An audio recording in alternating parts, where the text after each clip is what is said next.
Hello বন্ধুরা, Bulti recipe number 1-এর পক্ষ থেকে আজ আমি আপনাদের সামনে মিষ্টি কুমড়ো পাতার বড়া রেসিপি নিয়ে হাজির হয়েছি। আর যদি ভালো লাগে তাহলে চ্যানেলটি সাবস্ক্রাইব করে দেবেন। চলুন শুরু করি। এই দেখুন বন্ধুরা, এখানে আমি মিষ্টি কুমড়ো পাতা নিয়েছি।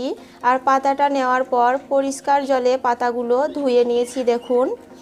আর নিয়েছি হলুদ গুঁড়ো, লবণ, পেঁয়াজ কুচি, আতপ চালের আটা, আর এখানে নিয়েছি মুসুর ডালটা ভিজিয়ে নিয়েছি, বেটে নেব।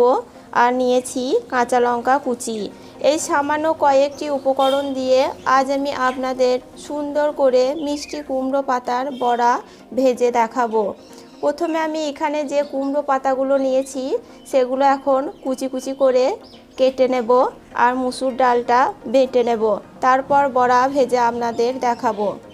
এই দেখুন বন্ধুরা, আমি কুমড়ো পাতাগুলো কুচি কুচি করে কেটে নিয়েছি, ঠিক এভাবে কেটে নিতে হবে। আর মুসুর ডালটা আমি মিহি করে বেটে নিয়েছি।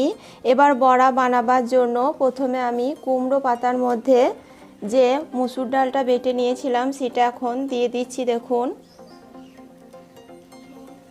এই দেখুন দিয়ে দিলাম। এবার এর মধ্যে দিয়ে দিচ্ছি পেঁয়াজ কুচি, দিয়ে দিচ্ছি কাঁচা লঙ্কা কুচি, দিয়ে দিচ্ছি আতপ চালের আটা 2 চামচ মতো, দিয়ে দিচ্ছি পরিমাণ মতো লবণ, আর দিয়ে দিচ্ছি সামান্য পরিমাণ হলুদের গুঁড়ো। সবগুলো দেওয়ার পর এবার হাতে করে ভালো করে মিশিয়ে নেব বড়া বানাবার জন্য। এই দেখুন বন্ধুরা, আমি হাতে করে কিভাবে মেখে নিয়েছি। বড়া বানাবার জন্য ঠিক এভাবে করে মেখে নিতে হবে। মেখে নেওয়া আমার হয়ে গেছে। এবার আমি সাদা তেল কড়াইতে দিয়ে গরম করতে দিয়েছি। এই তেলের মধ্যে আমি এখন বড়াগুলো ভেজে নেব। তেল গরম হয়ে গেছে। এবার আমি তেলের মধ্যে বড়াগুলো এক এক করে ভেজে নেব। তেলের মধ্যে এভাবে বড়াগুলো দিয়ে দেবেন।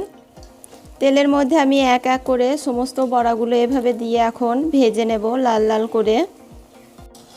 এই দেখুন এভাবে নাড়াচাড়া করে বড়াগুলো মচমচে করে ভেজে নিতে হবে। দেখুন কীরকম মচমচে হয়েছে। এবার আমি তেল থেকে বড়াগুলো উঠিয়ে নিচ্ছি।